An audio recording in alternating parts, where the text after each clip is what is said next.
of St. John's English Medium High School.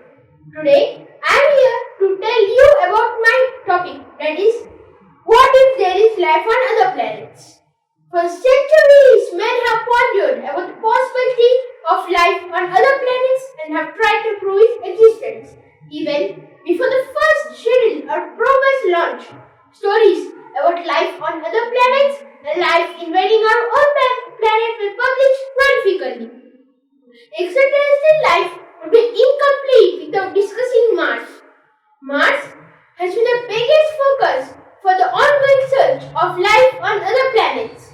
One big reason why many people, including scientists, look to Mars as a possible source of life is because they believe that there may be water on the planet. Now, we will try to discuss science fact without science fiction. If you think that life on other planets is science fiction, here's what you should consider. The rover Curiosity has firmly determined that life on other planets is possible and that ancient Mars was much more wet and warm and was a likely habitable place for microbial life. Now, let us assume that aliens have attacked our planet. How would we respond to it? First things first, it's not hard to imagine what government procedures for responding to an alien attack would take form. Civilians would be most likely asked to stay in their homes or the closest shelters and wait for further developments.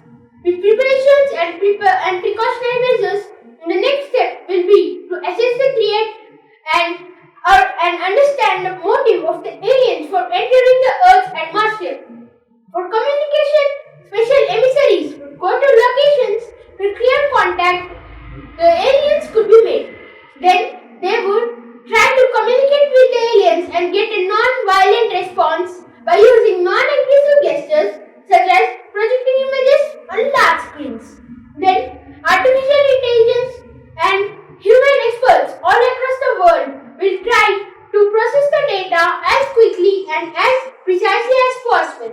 A special Earth Defense Council might be formed in case the planet was going to be destroyed if the aliens' communication attempts are failed or if they turn hostile. A positive sign of life on other planets is that if at all Earth was destroyed, there will be a place for humanity to continue life. I would like to conclude my speech by saying that it would be best to befriend